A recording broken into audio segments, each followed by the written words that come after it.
welcome to Film Strip. These podcasts are spoiler-filled as we discuss the plots, characters, and themes of the films in review. All content used or discussed in these podcast episodes is the property of the respective owners and used under the Fair Use Act, Section 504, C2, Title 17. Welcome to Film Strip. I'm Ron. I'm Jay.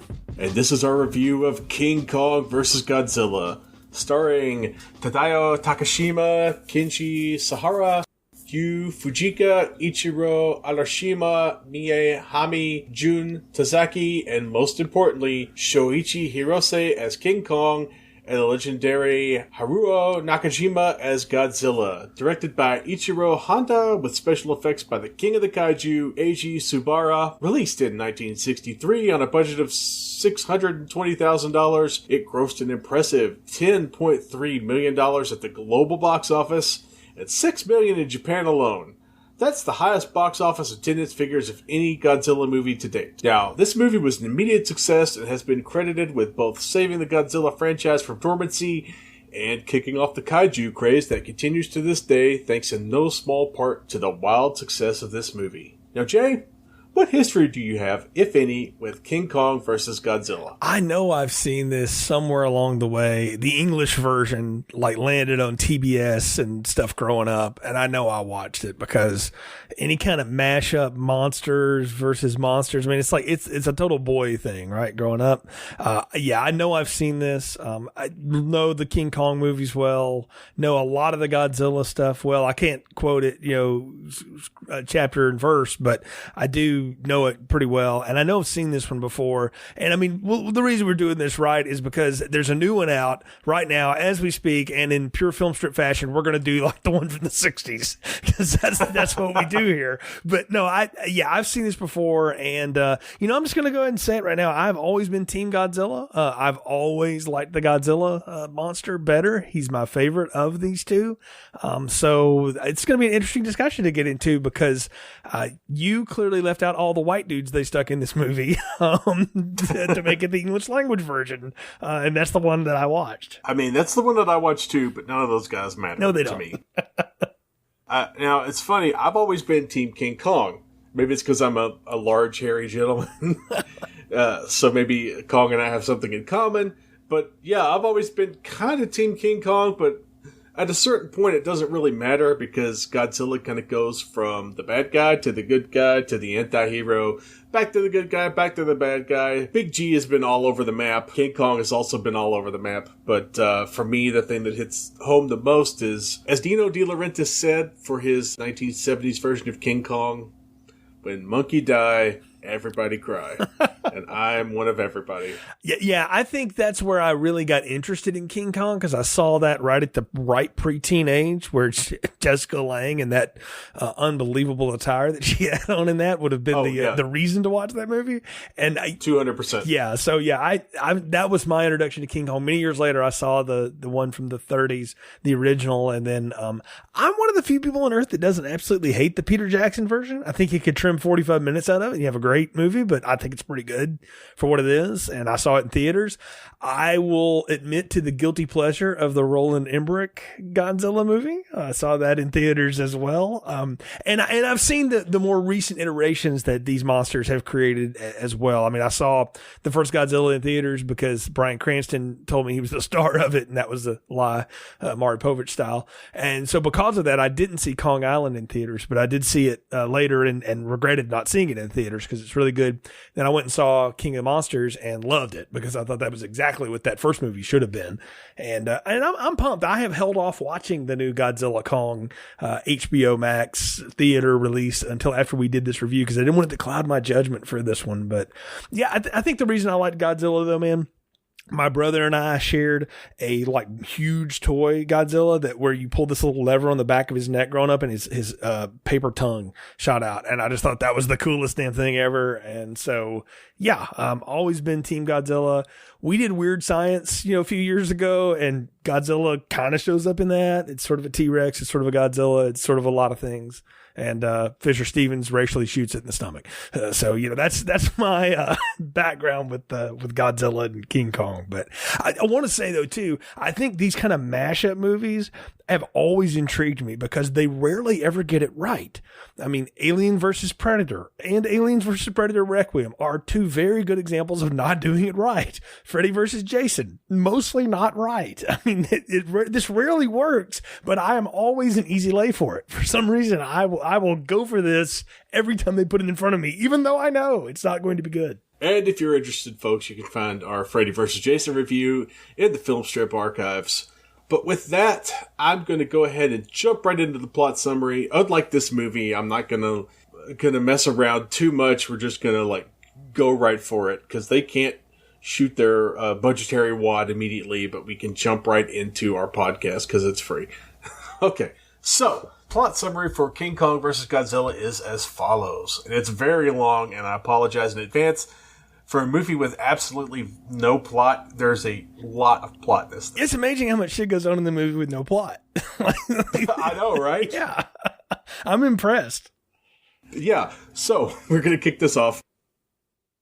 A wild swing in global temperature breaks up a bunch of icebergs in the Bering Sea, and as the ice flows down to Japan, it brings with it Japan's greatest enemy /hero/anti-hero. Frozen in ice since the events of the last movie, a UN submarine accidentally runs across the iceberg containing none other than Godzilla. He breaks out of the iceberg, goes smashy, then makes his way to Hokkaido, or Hokkaido as they keep saying it in this movie, and runs afoul of the Japanese military. But as we all know, no amount of toy tanks and fireworks can stop Big G when he's got a taste for Japanese, so he'll be back. But this time, perhaps, the Japanese will be ready for him? ? Tired of monsters all over the news and getting all the publicity over their miracle new anti-pain medication, the giant red berry, the Pacific Pharmaceuticals Company dispatches a team of scientists, one a Hunk, one a Jerry Lewis, plus a Gilligan, to get a monster of their very own from Faroe Island. Not Mia Farrow, Faroe. The unfriendly natives there say that they used the juice of the red berry to pacify their jungle god, so the PPC is going to get their hands on their very own kaiju one way or another, and they decide to head into the jungle to find it. But an earthquake and lightning conspire that turn our scientists around and they head back to camp.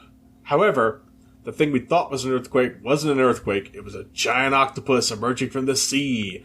The natives try to fight it off with spears and the scientists try to fight it off with rifles, but they don't have any luck as their giant god shows up to protect them.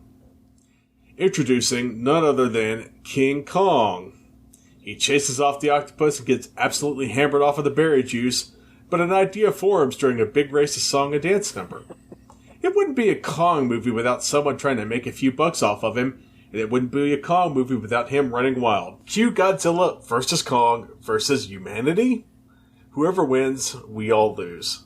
The Pacific Pharmaceutical Company brings Kong to Japan on a giant raft, only to run afoul of the Japanese government, who says, absolutely not, you're not bringing a giant monkey onto our country, we already have a big problem with Godzillas. In fact, the army has already set up their first Godzilla trap, involving dynamite, gasoline, and what looks like an old quarry. Now, Godzilla stumbles right into the thing, and they blow the dynamite up. Hugh Yardley Smith yelling, Godzilla, are you dead?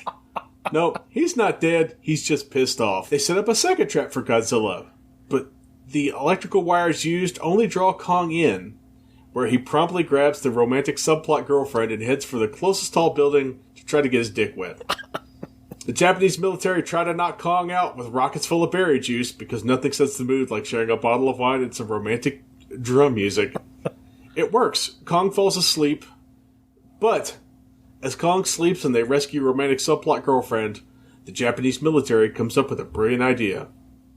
You've got two giant monsters, right? King Kong, Godzilla. What would happen if you brought Kong and Godzilla together and had them fight each other? If Godzilla is hanging out at Mount Fuji, then you gotta bring the hungover Kong there to kick off the climax of the film. Now, Godzilla gets a very, very strong heel booking. He beats the tar out of King Kong, and now he smothers not only one, but a couple of decent babyface comebacks. There's a good false finish as Kong gets smashed and Godzilla buries him like a cat burying a turd. There's another comeback denied as Godzilla hits the big boot and Kong's down again. Kong then gets hit by lightning twice, and now he's making his Rock and Roll Express Ricky Morton style comeback. Kong gets the upper hand, ground and pound, electric slaps, hip toss, sumo grapple. The two make short work of the announcer's pagoda. Then both of them take that New Jack / Vic Grimes / Matt Hardy versus Sammy Guevara AEW bump into the ocean, triggering an earthquake from a different movie and a no contest. Godzilla disappears, and Kong walks into the sunset to the approval of the audience as credits roll. I gotta tell you, I never realized where the cop-out ending of Freddy versus Jason came from, and now I know. I was like, oh, we can't decide who wins, so F it. Maybe both of them did. Maybe nobody did. No, it is the perfect Eric Bischoff blow-off, no finish of all time. Now, you throw Eric Bischoff under the bus, but this goes back well before Eric Bischoff's time in WCW. It does. I've been watching a lot of OSW lately, Old School Wrestling Podcast, and they do video reviews. Yep. And pretty much every Jim Duggan match they cover ends up with a double disqualification, a double countout, a brawl to the back, a no contest. For whatever reason, Jim Duggan gets the Godzilla booking. That's because Jim Duggan would not do the job for anybody after a certain amount of time. And clearly that's what is going on here. And while there's a clear winner, and even Toho has come out and said, yes, in this movie, King Kong wins. It's not a clear, clean victory. Godzilla doesn't get pinned for the 3 count. And it sets up potential other movies that just didn't end up happening. Yeah, like they talked about doing this again and again and again, right? And it never happened. Like of all the lexicon of Godzilla and King Kong, they kept trying to put this back together, but it's, only now that they finally got it done? I find that amazing. Not because, King Kong's an RKO property, so you got to license that over, right? And Godzilla's clearly Toho, but clearly they got the money together to make that work, and it made a ton of money. Like, that's the thing, is this made everybody money. And even so that they said, hey, let's put some white people in it and throw it in America. And that worked. And you didn't even talk about that. Like the setup device for that, we got to talk about that friggin' UN News channel or whatever. All right, so let's just go ahead and jump right into the origins of this particular movie. Yeah, I got to know. This goes back to 3 years previous to the release, where Willis O'Brien, you may know from the original King Kong, had the idea for a movie where King Kong would fight a giant version of Frankenstein's monster. Now, he goes to RKO, who owned the rights to Kong, to get money, but they actually weren't a studio anymore. They were just kind of a rights-holding company. But a producer named John Beck, who worked at RKO, took that treatment, had it made into a script, and started shopping it around Hollywood. Eventually, it ends up at the desks at Toho, and Toho was looking for a big movie to fill out their 30th anniversary film slate. So they already had, like, Sanjuro, the Akira Kurosawa movie, and a couple other flicks. Yeah. And they were like, well, we need a giant monster movie because one of our biggest hits was Godzilla. Yeah, we got to have a Godzilla movie. It's like MGM not having a Bond flick at an anniversary year, right? Exactly. But this all happens without Willis O'Brien having any idea. But Toho buys the rights to the movie from John Beck, they rewrite the script, and they turn it into King Kong versus Godzilla. So not only did Willis O'Brien get screwed out of his credit for the story idea, none other than King Kong mastermind Miriam Cooper was so pissed off about the fact that they made King Kong a guy in an ape suit rather than like a stop-motion special effect that he sued literally everyone he could get his hands on to try and get this project stopped. Yeah. Obviously, he failed. That Toho money runs deep, man. You're not going to stop that. That Toho money runs deep and that RKO money runs deep. So Toho owned the rights to this movie in Asia. John Beck retained that international distribution rights. So America, Mexico, South America, Europe, he owned all of that. So he brings in a couple of guys and an editor to basically chop up, recut, reshuffle, and film the framing device of the United Nations News Network to turn this movie from a Japanese monster movie to an international monster movie. He even goes so far as to cut in special effects from a different Toho movie called The Mysterians into this movie when he wasn't satisfied with the earthquake that announced Kong's appearance the first time. I thought something looked really weird when the octopus showed up and all that shit. I'm glad you called that out. Oh, wow. So he makes that TV news framing device up. He replaces literally every piece of music. and then they chop it, screw it, remix it into the American version. Now, in the 70s, Toho did this thing called basically Toho's Children's Theater. So Ichiro Honda took the existing negative of Kong vs. Godzilla, cut 24 minutes out of it, and made it into a 70-minute version that could be shown on television fit for kids. He didn't cut up a copy of the original negatives. He cut the original negatives. Oh! Yes. So the Kong vs. Godzilla that we get right now is one that has been like painstakingly restored from 16mm reels, old beat-up movie reels that were shown in theaters, laser discs. This is like my original VHS copy of Halloween, the producer's cut, Curse of Michael Myers. It was like a dubbed VHS of all kinds of stuff. Oh my gosh. Yeah, basically it was like that plus all the missing episodes of Doctor Who. Yeah. So the version that we watched, the Criterion rip of the Blu-ray that was on the Internet Archive, is kind of really impressive considering the amount of work that had to be put in by lots of different people to reassemble this movie back into something resembling the original cut, the American cut, any different kind of cut. That is an amazing story of how it even come together. I knew there had to be some bit about there was an American rights holder or he bought it or something like that, and then he just shoved all the generic white people into the English set and the Hawaiian guy playing Hispanic or whatever to try to be the Chile correspondent.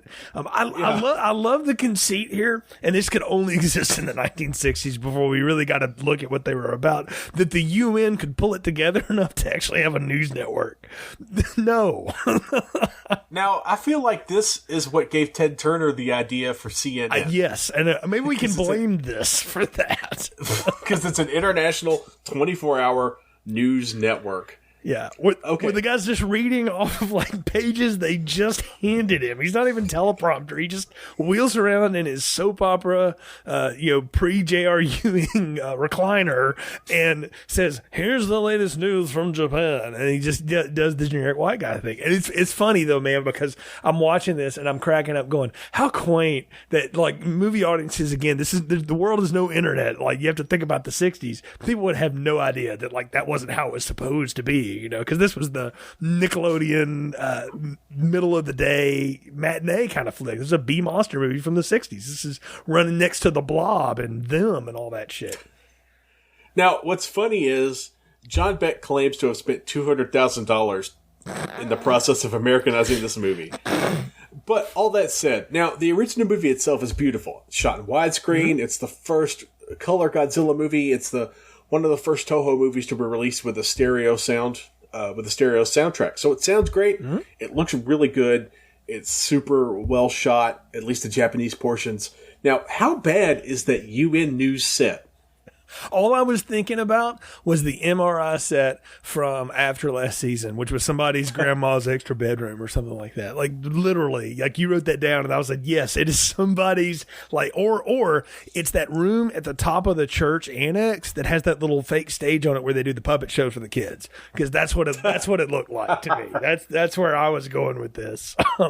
But you know what? And, I will say, for as much as we're banging on it, and it is silly and it is very generic and stuff, it's actually not a terrible framing device for how they do this. Because if you tried to go with the Japanese one, which is the evil pharmaceutical company does something stupid, I mean, like we would accept that now. In the 1960s, we may not have. We still had hope in America, and it only took 10 years for that to dash, and we've never had it again. But yeah, that's my thought on that. I was like, you had to have something that people would buy. And what was big in America in the 1960s, Ron?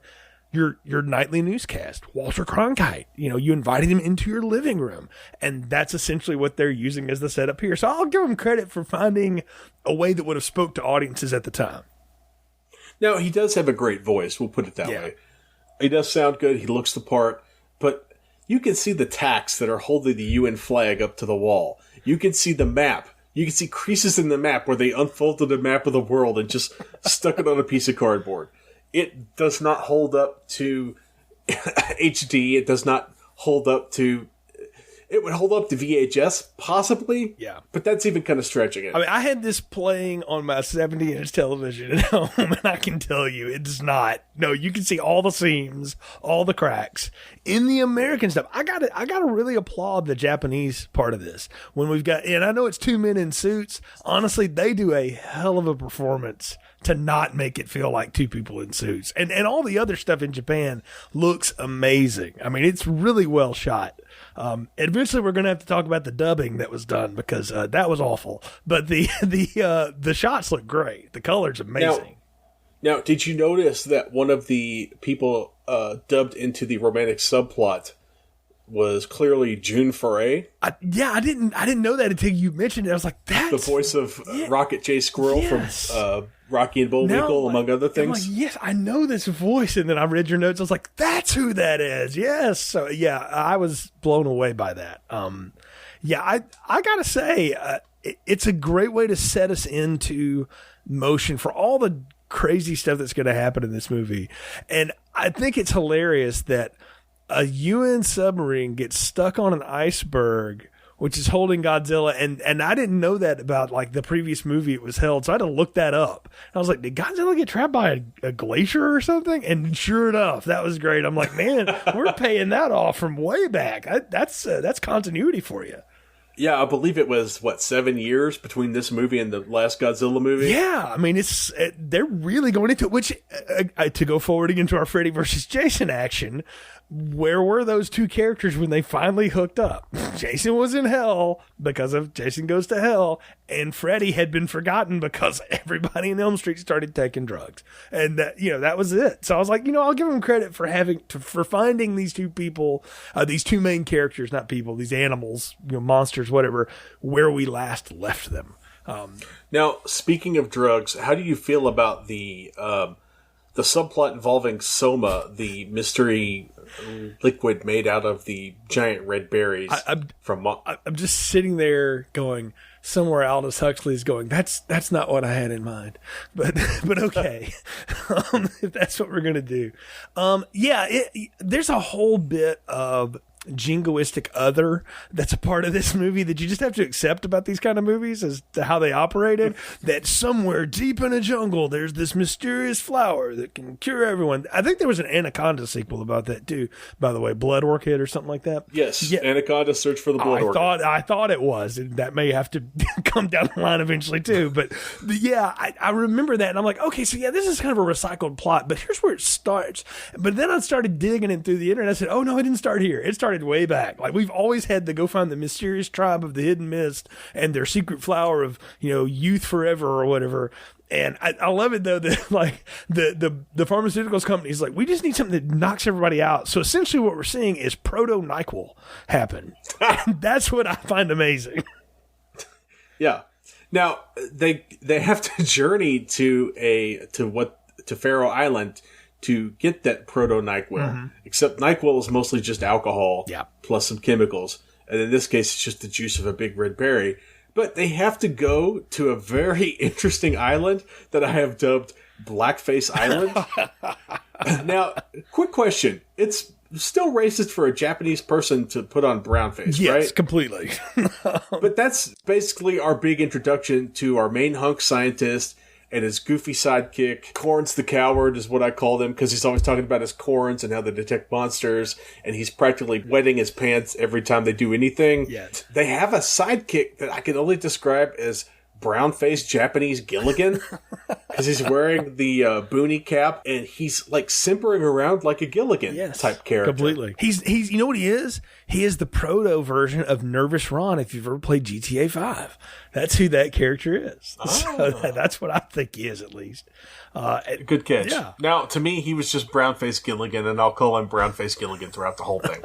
Now, they end up on what I've just decided to stop calling Faroe Island and call Monster Island, even though Monster Island is like 10 years later in the Godzilla mythology. But still, it's the beginning of that idea. You can see it. It's an island with a bunch of monsters on it. Mm-hmm. And in this case, there is the Jungle God, which we will later come to find out is King Kong, and there are some giant squids. Yeah, what's with the octopus? I have a question for you. was that a real octopus? Because if it's not, that is some hella puppetry. That was not one real octopus. That was 4 real octopi. Wow. Yeah, well, yes. So there's no claim about the animals not being hurt in the making of this movie. Well, they weren't actually hurt. They used hot air to kind of get the octopus to move where they wanted it to move. Now, one octopus was hurt during the filming, but that's because he became Eiichi Tsubara's lunch.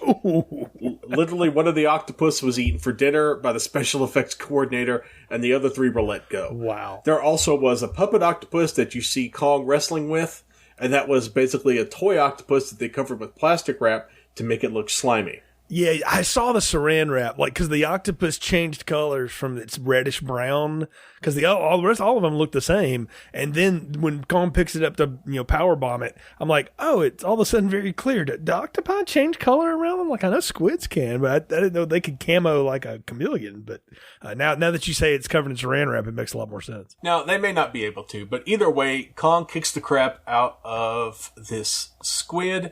Or this octopus, excuse me. And then we get a prolonged racist dance scene / drum scene / native chanting. I think it's supposed to be like a worship thing. That Kong is their god, right? And he is the jungle god, right, obviously. Yeah. And so, like, in our lens now, it looks like, oh gosh, that's kind of strange. But I'm trying to put on my hat of, like, if I was in the 60s, what would I expect to happen next? Their god has just smashed their enemy. They're going to worship in the way that we think jungle people would worship. I mean, that's just reality. So we get a Bollywood dance-off. Yeah, starring someone who's supposed to be a mom, but is a little too hot to be a mom. Yeah, a little bit. There's one of these jungle dancers who's clearly wearing like an extremely padded bra. I just thought that was the 60s. I mean, I just wrote it off as that. That's fair, but if you look at her compared to all the other dancers, she's got 2 big talents that the other dancers lack. This is true. There was one that kept getting featured for that, yes. Yeah, and she's got a subplot, and I'm honestly really surprised that Kong didn't like pick her up and molest her, because that's Kong's thing. Yeah, can we talk about that never gets brought up enough? But Kong's thing is he always tries to make it, usually with the blonde girl, but this time he's like going, no, we don't have any of those, so I'll go with this. Kong is kind of a horn dog. Like he gets his fight on, and it's like, okay, now I got to go take care. I mean, really, like that's the scary part of Kong. We'll go back to Kong being super horny later, because that definitely comes back later in the movie. Yes, it does. But at this point, the Asian dancer is just mildly inconvenienced by Kong and threatened. But once Kong defeats the octopus, he finds some big jars of that red berry juice, and he just decides to get absolutely hammered. So Kong chugs those and passes out to the soothing drum music, I guess. I mean, to him, maybe it is, right? So, but what we've already set up in this movie, because we've had the Godzilla, the initial attack, where he wipes out the Japanese army base and all those little, like, you remember those little tanks you could get that were fireworks when you were a kid? That's kind of like what these look like. They're all made out of wax, and they just, I got so quaint of somebody, throwing the blowtorch at that. And there was something that I saw in here, though, that I did not realize the new Godzilla movies had picked up and were using. If you watch the new Godzilla movies, when Godzilla really wants to, throw the atomic breath, he powers up and like his spikes on his back all light up. I saw that in this. I was like, I had forgotten that was like an original thing for Godzilla. And I love that they've carried that through here, and that it happens so many times. Again, I'm the easy mark for Godzilla. You've described him as pretty much Stone Cold Steve Austin, and I think that's pretty fair. And I mean, I love that, because he's like, you woke me up. I was sleeping in my iceberg in your fucking submarine, and okay, fine then. And he goes in there and just lays hell down on the town. And I thought it looked great. I mean, it's so not what we would hold as standard or expect today, but it completely works because of all the model work and the big man in the suit and the special effects and all that stuff. I love it, man. I love that first attack on that village. We just wipes it out. Yeah, I love that first attack that Godzilla does, and I love the first appearance of King Kong where he fights the giant squid, or the giant octopus. I keep saying that because it makes me think of his first appearance in the original King Kong, Yes. where he shows up to fight those dinosaurs on Skull Island. Yes. And he has to fight those dinosaurs off, and it's like, okay, that alone establishes to us that King Kong has a problem with the reptile. Yes, he is not a fan of the lizard. It's probably because they're so misrepresented. Now we know that the lizards probably had feathers and hair, but back then they were just these, snakes with legs, and sometimes they were just snakes. And King Kong has to snap their jaws in half, and that's what he lives to do. And I like it. And we set up the tension, right? Because the idea is that the scientists see this, and that's when they get the brilliant idea of like, hey, what if we took him back and we stuck him in front of Japanese problems known as Godzilla? Maybe just naturally stuff would go down. Now, it takes them a minute to get to that. Their first thought is, the first thought of the head of the Pacific Pharmaceuticals Company is bring that big monster back. We need a monster to sell our mystery juice. We need a monster to sell this red berry juice, and what better than a gorilla/opiate addict? I mean, if it knocks him out, what will it do for you at home? Yeah, exactly. And it's very much everybody's paying attention to Godzilla and nobody's paying attention to us, so we're going to get our own giant monster. So now that Kong's drunk, they load him on a raft, they hook him to the back of a boat, they take him to Japan, and then the head of the Pacific Pharmaceutical Company shows up dressed like Groucho Marx playing Captain Spaulding, Yes. But if Groucho Marx was also Woody Allen. And this is one of the worst parts of the movie, just because this is the goofiest, kiddiest part of this whole flick. This is where you let the audience come down off the high, though. Because you can't keep the tension ramped the whole way. Not everybody's Fury Road, where it's 1 hour of badassery one direction and another hour of badassery the other direction. At some point, we have to let everybody come down. That was the story structure. So we got to have the funny part. We got to let everybody kind of relax. It's the part in Jaws 3 when they're just screwing around SeaWorld. In between, some loser getting killed at a thing and Leah Thompson getting bitten. Yes, I know Jaws 3 that well. And so this is the same thing. It's that same story beat. We got to let everybody down. We got to have something for the kids so they kind of calm down in their popcorn seats and all of that stuff. Because then we're really going to hit them with it when we give them, Kong versus Zilla 1 and 2. We get both of them in this movie. So I get why it's there, but I'm not going to disagree with you that it's not the dumbest, kiddiest part of the film. And also the shoehorned, ham-fisted, sideways romantic tension of the film that just doesn't work. It's not there. Well, here's the thing. Originally, this movie was legitimately like a serious flick.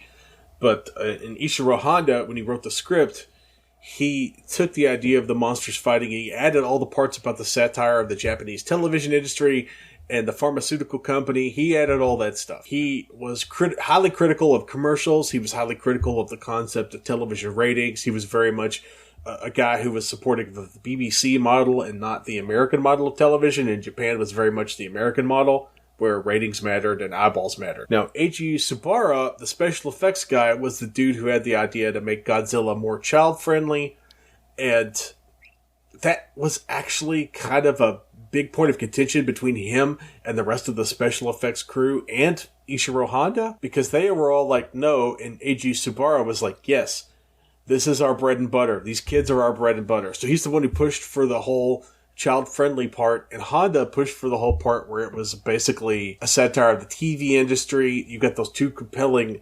mindsets, and then you have, on the third hand, John Beck shows up, edits this movie to absolute shit, rewrites a bunch of stuff, adds the framing device. We're halfway to 2/3 of the way through this movie, depending on where you want to put this portion of the flick. How is this movie's tone holding up for you? It's not. It's like I'm trying to watch Paul Verhoeven's RoboCop and then the animated RoboCop smashed together in the same movie. It doesn't work.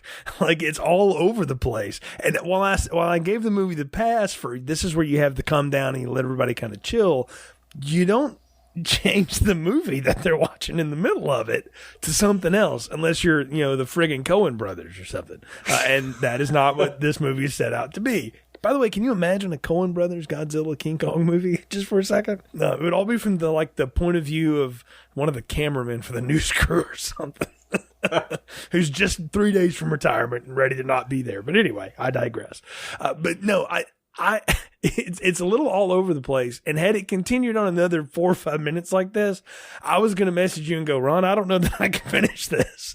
But then we finally got monsters back in there, and so it worked. So it to me, we'll just keep with our wrestling theme since we've started the whole show with it. It's like watching that Clash of the Champions where you know there's that 2 out of 3 falls Ricky Steamboat Ric Flair match coming, but you got to get through all that bullshit in the middle.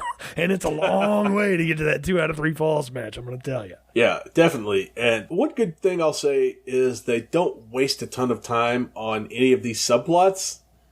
It's the subplots merely serve as a reason to involve the monsters with these people. Right. Because romantic subplot guy has to go to Hokkaido to save his girlfriend from the monsters because she's going up to Hokkaido because she thinks his plane has crashed, etc., etc. So they find good ways to put these people in the path of these 2 giant monsters and not to deny us the giant monster fights that we're all here for. Because we get the initial clash of King Kong versus Godzilla about this time, and it's pretty clear that at least in the first clash, Godzilla has the upper hand. Godzilla's the more powerful monster. He's literally got the high ground, Anakin. I mean, he does. And he's going to try to cremate this big ape, which is not a bad strategy. If you're Godzilla, you're like, well, he's going to throw rocks at me all day, so maybe I'll just burn all the shit around him and it'll catch him on fire, and that'll be it. What I love is King Kong backs up and kind of like rubs his stomach and puts himself out, and he's like, ah, damn, that kind of hurt. I was like, okay, I'm going to back off now, but we're coming back later. You know? He does turn around and walk away very much like, no, I'm coming back. Like he's not done, and you can tell that he's going to get a run in later on when Godzilla least expects it. But yeah, no, I like it though. I love the fight when they finally get them together. And you make a great point. There is no reason to follow any of these human characters. You don't have to care about them at all. You just have to keep up with them because they're leading you to where you want to be, which is the monster fights. Yeah, and they also lead us past the first fight, which Godzilla wins the first round 10-9 on points, to the setup for the second fight. Basically, these scientists, as the King Kong experts, go back and run into the Japanese military who are setting up what is essentially a Godzilla trap. And there is a great shot of all these toys. Yes. Basically building a pit. Like there's these electric powered diggers. There's all these little moving bulldozers. And they're 100% just models or toys or whatever, what you want to call them. But they're absolutely really cool. And it ties back to a thing that is said earlier in this movie where Godzilla is afraid of / hurt by electricity. But King Kong gets stronger every time he's exposed to electricity. So this is basically our setup for the second fight. They string these high-tension wires up to keep Godzilla out, but the high-tension wires are enough to draw King Kong back in. Well, I want to ask you a question about that. Is it just the electricity? Or I had a theory in my head that it was the electricity plus the amount of great red berry juice he had going in him. That it's like he electrified the lean, and then all of a sudden it really got him jacked, and he was ready to go. So it changed it from lean to Four Loko? Yes. King Kong was on some Four Loko. Yes, I can see this. If Four Loko is listening, please bring back the original formulation of Four Loko. Let's just do this thing. A surge, the alcohol drink. Everybody's been locked in quarantine for a year. Let's just bring back the full Four Loko and have all the weirdos get crazy. But no, that makes total sense. We don't know how this red berry juice interacts with Kong's nervous system. We don't know how this red berry juice interacts with electricity. Prior to the introduction of this red berry juice, King Kong was never got jacked off of electricity. So maybe there is something to your theory that this juice increases his power. But basically what we're doing is we're setting up we're getting them both in kind of the same neighborhood to kind of set up the second fight, the bigger fight of this movie, with Godzilla on the outside of the wires and Kong on the inside of the wires.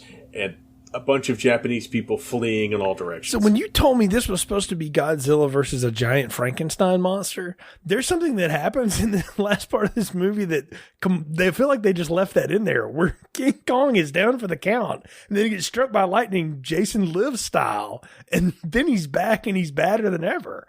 You know? Oh, we'll get there. Yeah, we'll get there. I wonder if they just held on to that, like, you know what, that's actually a good idea.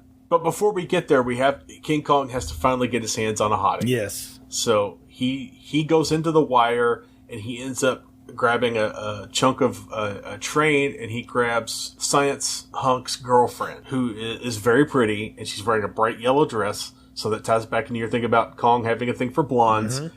And then she gets picked up, and she gets to do her best Fay Wray impression, where she's screaming in the hand, this giant gorilla puppet hand, and she's kind of kicking around. And I'm a little surprised that they went with her and they didn't bring back the padded bra dancer mom from Blackface Island. She never got picked up and jostled around by Kong, and she was just asking for it. Let's not kid ourselves.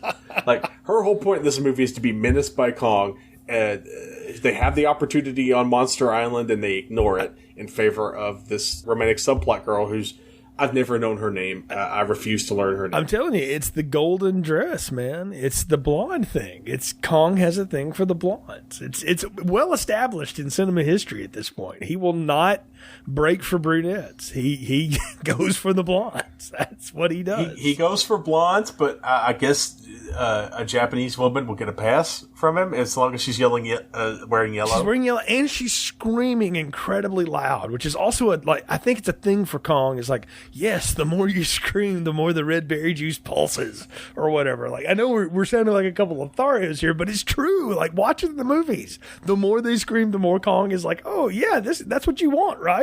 I'll be scary for you. You know, they really play that up on poor Naomi Watts. Goodness gracious, in that Peter Jackson movie. 100%. Yeah, which probably the best actress to ever play one of Kong's female interests or whatever along the way, but bless her heart, she got nothing to do in that poor film. I don't know. Jessica Lange is just as decorated of an actress. I think we like her because she's had such a long career, and I mean, nowadays, like, if you've seen the incredible work she did on those years of American Horror Story and stuff, it's hard to deny. But Naomi Watts is an incredible actress and has the same range, so it's, you know, they're right in the same club, I would say. I'm 100% not going after Naomi Watts as a quality of an actress. She's great, but I would like to see Naomi Watts at like 60 do Constance Langdon from the first season of American Horror. That we're probably only a few years away from, by the way, because Naomi is almost 50, I think, now, so she's not that far away. I will say this, though. What we're both agreeing on is that King Kong Lives Linda Hamilton is not the kind of actress that King Kong is going to go for. Sorry, Terminator mom, but you suck in that movie, and that movie is awful. And I like Linda Hamilton, just not in that movie. Not remotely. It's well, there's nothing to like in that movie. It's awful. It was shot in Georgia, and that tells you everything you need to know. But yeah, it's awful. No, I like that he has to take time out, because I think this is the thing we're supposed to know from this, is that Godzilla has no quarter for anybody. He has no F's to give, and he gives none. King Kong will stop for love, and that's what's supposed to make him more relatable to us. And I mean, you know, if you follow theories of evolution and things like that, we descended from apes. There's a kinship, you know, between Kong and us, whereas Godzilla is this freak of nature dinosaur lizard from hell that we need to put back in the glacier. So we can't deal with him. We can't relate to him on any level. That's why Kong is supposed to be our avatar, and he's always billed as the good guy who gets in bad situations and has to do stuff. But Kong really never does bad things. He wrecks stuff because if you put that thing in a place where there's breakable stuff, well, that's your fault. You know, I was fine in the jungle. You assholes put me on the raft. Which, by the way, how far is that island from Japan? Because that's a hell of a sleep he was on. Now, they kept pointing near, like, New Zealand. Right? That would take a while. The South Pacific. Now, originally, the Kong portions of this movie were supposed to be shot in, like, Sri Lanka, but they didn't have the money to do it, so they ended up taking it back to Japan because it's a lot less expensive, which is probably why you had the Japanese guys in blackface. There we go. Now, they made it work, and it's definitely a very tropical island sort of picture of Japan. But yeah, King Kong gets distracted by women. They shoot rockets full of the berry juice that explode over his head, so he snorts a bunch of berry juice. They play some drums over the loudspeaker, and then so you end up with Kong passing out. They're able to rescue romantic subplot girlfriend. Now you've got a giant drugged ape there, and you've got a giant lizard monster hanging out at Mount Fuji. It doesn't take a genius to put two and two together, but I will say, I love the fact that they hook Kong to balloons using the mystery wire that's introduced in the very first section of the movie. Yes. And then they float King Kong, or what's basically a marionette of King Kong. They float him to Mount Fuji, cut him loose, and he just basically falls down and slides down the side of a mountain while he's still half asleep and crashes into Godzilla. But before we jump into that, I want to talk about the new look for both of these characters. Mm-hmm. Now, Eiji Tsuburaya was working on a different project at this time, but when he heard that Godzilla vs. King Kong was going to happen, he put his other project on hold and immediately dedicated himself to working on this movie because, as he says in his autobiography, if it wasn't for Willis O'Brien and the original King Kong, he never would have gotten interested in special effects. A lot of people, Ray Harryhausen among them, was influenced by the original King Kong to the point where they decided that was going to be their life's work. So he did the redesign of King Kong himself. He also did a redesign of Godzilla. But they ran into an issue. They couldn't use King Kong that was a gorilla because RKO said you can't use the King Kong that looks like our King Kong. So Tsuburaya decided to give Kong a different face. And in this movie, he's not a gorilla, but a Japanese macaque. I don't know what those are. If you Google Macaque, it's a different kind of it's basically like the big ape on the Japanese islands. Okay. So he made Godzilla look less like an African gorilla and more like a monkey that they were used to in Japan. Just because RKO wouldn't let them use the original Kong face. I can see that, yeah. So before we get into the big fight, what do you think about the newly redesigned Kong and the newly redesigned Godzilla? I mean, the body types are fine, and they work. The faces are different. Like, Godzilla has much more of a, what I would call the Dino face from the Flintstones. He's more of a rounded snout, I thought. And then in other was like the face is peeled back and you see the teeth more. So that one was a little inconsistent for me. I knew the gorilla face was different because the forehead is not as big and it's actually much smaller. Like the rest of the face is longer. It felt like to me. So I knew it looked different, but body wise, I thought they looked fine. And again, I thought our two actors portraying these things went out of their way to not look like two dudes wearing suits. And I know people bang on this movie for that, but I'm like, no, that actually adds character to this because you give people giving a performance and they're specifically trying to be two different kinds of animals, which everyone who complains about that, they don't fucking exist. Chill out. I mean, so you don't know what one would really look like. But I like that they gave something to it. I like the suits. And I think every iteration of these movies, there should be some evolution to the way these things look. And there's a difference between that way that Godzilla looked in that newest reboot and the way he looked in God of Monsters. He's bigger in King of the Monsters, I think, and he's got more of the blue lights and all that other shit going on. But I thought it looked good. I like the fact that every time you see these things, they should have a little change. They should be a little different. Like I want Jason to evolve. I want Freddy to evolve. Right. I kind of want Michael Myers to not. But the rest of them can. That's what they're supposed to do. Yeah, one of the things they did was they kind of redesigned Godzilla's face to make him look a little more lizardy. Yeah. They kind of, because in his first appearance, he's got those little ear humps, and they kind of took those little ears and got rid of them, and they made him a little more snout forward. They made the teeth a little more obvious. And obviously, King Kong is a completely different kind of ape, but it's also a completely different island that they're finding this giant ape on. They're just kind of giving him the name King Kong. Right. So I agree that they should look a little bit different every time. I agree that I like pretty much all of the changes that they make. I'm not necessarily crazy about the fact that the poor guy playing King Kong, who I mentioned at the top of the episode, they had to sew him into that suit every time he was in it, because otherwise you would see a zipper. Oh. So they sewed him into the suit, and when filming was over, they would have to cut him out of the suit and then re-sew it. And he was miserable this whole time, because he's in a giant, sweat-filled, latex and hair-covered monster suit. Like, if you think the Godzilla suit is bad and would be uncomfortable, take the Godzilla suit and then put a bunch of crepe hair on it. Yeah. And it's not actually crepe hair. It's actually, I believe it's yak hair. So it's legitimately animal fur stuck to that suit. You're sweating in it 12 hours a day. Talk about a miserable day at work. So to that end, the fact that both of these performers were able to do what they do, and in this fight we do see Kong do some actual like gymnastics. Yeah. Is really impressive. Oh, but the best, man, Godzilla gets a straight up drop kick in this movie and the tail swipe. I loved that. That's what I want Godzilla to do, because in the Toho movies, that's the thing, is when Godzilla leaves his feet, it's serious. It's like, okay, I'm done playing around now. It's time to get real. And that's when he leaves. I loved that. I thought it looked great.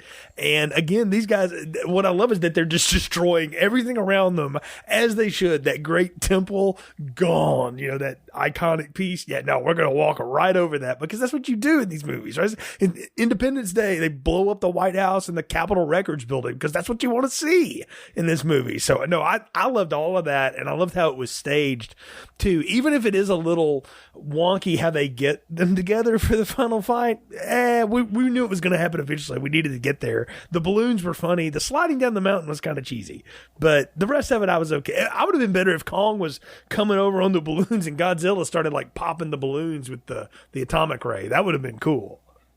Yeah, or Kong sees Godzilla down there and he starts popping the balloons himself because he's got to go mess up that lizard. Yes, exactly. Because we've established that those two monsters don't like each other, and the American cut does a good job of establishing that these two giant monsters can't coexist, regardless of their similarities. And because it ties back to the original King Kong, where he's just messing up those brontosauruses or whatever dinosaur he's supposedly fighting. We know King Kong doesn't like big lizards. We know big lizards doesn't like King Kong. Those two things can't go together. So I actually like the part where they drop Kong and he slides down the mountain and kind of crashes into Godzilla, because it's like that's the accidental like heels butt heads spot where they're going to start throwing down. Yeah. And then they immediately start throwing down. Yeah. So Kong has been established as the thinking ape, so Godzilla's just swiping and he's using his tail swipe, and Kong's trying to maneuver, he's throwing stuff, he's using weapons. Kong's trying to outthink what was the stronger Godzilla, despite the fact that they're both fairly strong. So my question is, we see Kong like dodge a tail whip and kind of do a barrel roll and crash into some rocks head first.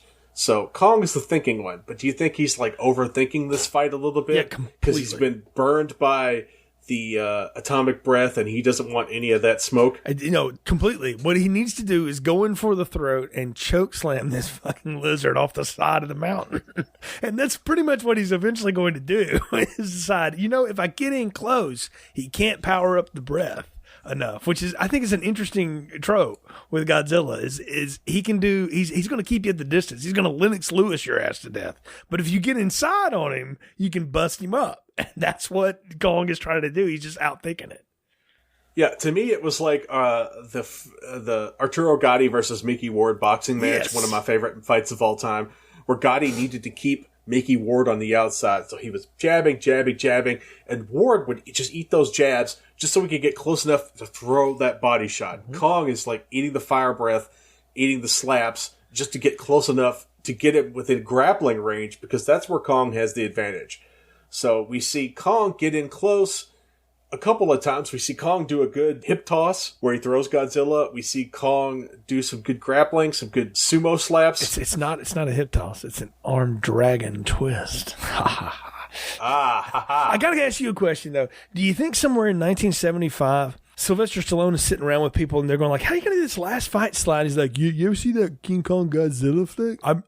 Apollo's pretty much going to be a Godzilla. He's going to be, I'm going to bust him up. I could definitely see that. I could definitely see one of the inspirations for this movie actually was professional wrestling. Yes, you can totally see it. So you can see a lot of that in the way this fight is booked. And King Kong, because King Kong at this time is the bigger star than Godzilla, even in Japan. Mm-hmm. As we've said before, there wouldn't be a Godzilla if there wasn't a King Kong. That's why this movie is King Kong versus Godzilla, not Godzilla versus King Kong. Because in 1963, King Kong is still the box office draw. And in that movie remains one of the big box office draws of all time. So that's why you get King Kong with the babyface Ricky Morton booking, where he gets beat down, gets back up, beat down, gets back up. and then gets beaten down for the third time, and then he gets hit by lightning. Not once, but twice. And that's when King Kong really just kicks off his Hulk Hogan Ultimate Warrior. Oh, it's a Hogan Hulk up all the way. Yes, I completely believe that. Because he starts doing the shocking hands, he starts raining those fists in. He really gets the number of Godzilla until they both end up falling off the side of that cliff, rolling down the hill, and ending up in the water. Yeah, no, I love all of it, all of the way that's set up, and the way that you described it, that they used the professional wrestling, and particularly Japanese professional wrestling, which is much more of a shoot style than American style. Like, yes, it's predetermined, but those dudes are laying some wood in along the way and giving people what they want. It had to end with them on the side of the mountain and Kong going, you know what? We're both going to hell. and he does the Undertaker Mankind off of the cage. And oh my God, he killed him. And I mean, that in my head, I'm like, someone please cut that up and put that Jim Ross audio over this, because I need that in my life. Scott is my witness. He's broken in half. I need that in my life. Someone out there in the internet world, do that for me, please. But yeah, no, I loved it. And I was sitting there going, like, how's this going to end? Because again, saw this as a kid, had no memory of it anymore. And so I was like, how's this going to end? Because I'm pretty sure Kong ends up the winner, but how's he going to do it? And he does what I thought he should do all along: get inside, bust him up, and choke slam that sumbitch off the side of the mountain. And that's exactly what he does. And what's even better though is that Kong comes up out of the water like, peace, I'll see y'all, and then you have to have the voiceover like, but where's Godzilla? He may not be gone. Like setting up the sequel that never will be. Tease forever. It's the perfect setup for a sequel, and it's the perfect setup for more Godzilla. After this kind of fight, you could clearly see that both of them gave each other a pretty good beating.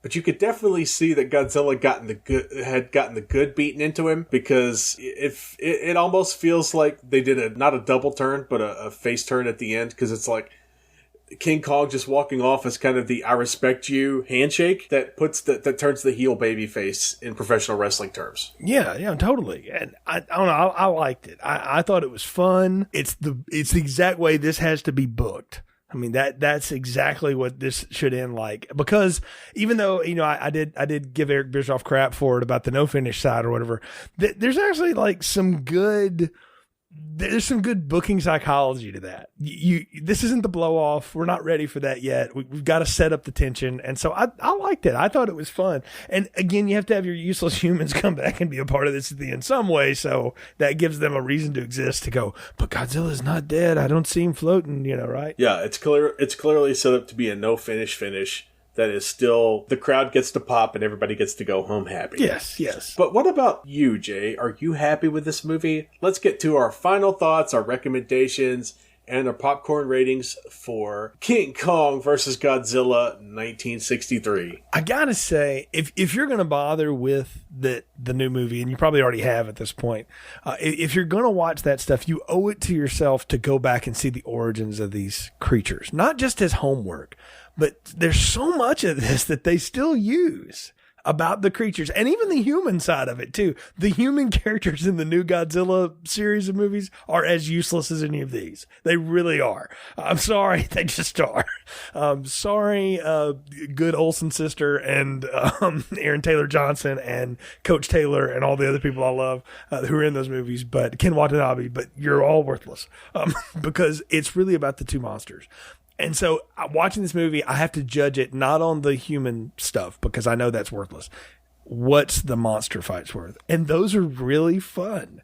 And this movie is really fun. The best part about it too is it's 90 minutes. They get all of this done in no time flat. And look, to the credit, those new ones are all under 2 hours. So like they figured that out too. Like we don't have to go 4 hours and do all that stuff to get our point across.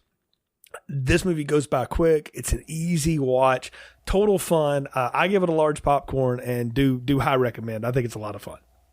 And I'm going to join you with that large popcorn. We're going to be popcorn pals on this one. Because, yeah, it is a blast. It is a lot more fun than I remembered. The monster fights happen earlier than I remembered. And the monster fights are longer and better than I remembered them to be. Maybe I got this confused with many of the other Godzilla vs. sequels and kind of lumped it with that. But yeah, I am a big fan of this movie. It looks great. It's free on the Internet Archive, so go check that out while it's still around. It's a beautiful Blu-ray rip, and it's a beautiful Blu-ray in and of itself. There is a quality difference between the stuff that was shot for the American audience and what was shot for the Japanese audience, but it's not going to be big enough to give you any problems. And yeah, 100% large popcorn. It gives you the giant monster fight that you want, and it leaves you wanting more, which is kind of a really impressive, feat to accomplish for what is especially, or what is in this case, the first movie of. It's going to be a long, long series of giant monster movies for Big G. Absolutely, and I agree with all of that. Just a ton of fun, and glad we got to talk about it here because it's in the brain. Everybody's talking about these kind of movies now, so this is the time to go back and discover stuff that maybe you didn't know existed, you hadn't thought about since you were a kid, like me and Ron, or you just want to do some horror homework, as it were. This is the way to do it. I mean, it's a lot of fun. Yeah, it's definitely worth seeking out, and also what is worth seeking out is information about the Film Strip podcast on social media. Well, we've got a link tree. We've got Film Strip Pod on Twitter. We've got Film Strip Podcast on Facebook. Yeah, Film Strip Pod is the Twitter, the Insta page, and the Letterboxd page. Film Strip Podcast is the Facebook page. Jay, do you have anything you'd like to plug here before we end this podcast? Yeah, if you're into college football and the NFL, check out a little thing I do called the Gridiron Breakdown. You go to thegridironbreakdown.com. You'll find links to our Facebook page. That's where we do the live show when we do those, and we talk about stuff year-round about football. Right now, we're not doing a weekly show because obviously there's no games that we're covering, but we talk about a lot of stuff, and you can also get links to our YouTube page. It's got an archive of all the recordings, and you can go to our Anchor page as well if you want to listen to the audio version of the Gridiron Breakdown podcast. Yeah, 100% check that out. It is Jay and Lindsay from here on Film Strip and Brian. Some other wonderful people. Yeah. Brian, that's right. Yeah. I forget the name of the guy. And Alan, who is not on Film Strip, but who I've been podcasting with longer than anyone. I've been doing that show since 2008 in one form or another. Yeah, 100% check that out. It is a lot of fun to listen to, and it is very educational, especially if you are into football, or even if you're not. I would definitely check that out. And if you want more of me, you can find me on Den of Geek. I will have just finished up The Walking Dead by the time this particular episode drops, and I will be moving on to my next thing, which I'm not sure what that is yet. It'll be whatever they tell me. You can find almost a decade of me talking about stuff on the Den of Geek website. Just search up my name, Ron Hogan, there. You can find all kinds of stuff going back for much longer than I care to think about. We'd like to thank you guys for joining us here at Film Strip, and we appreciate your support. Please promote this podcast on social media. Please share it. Please send it out to your friends. Like it. Give us 5-star rating on whatever podcatcher you use to catch this particular pod. Bonus points if you're an Apple user. I need to work on this closing because this closing sucks. Yes, like, rate, subscribe, tell your friends, tell your enemies, tell your acquaintances, tell strangers on the street. Tell whoever you got to tell, have them check us out. And as always, for Jay, I'm Ron. You've been listening to Film Strip.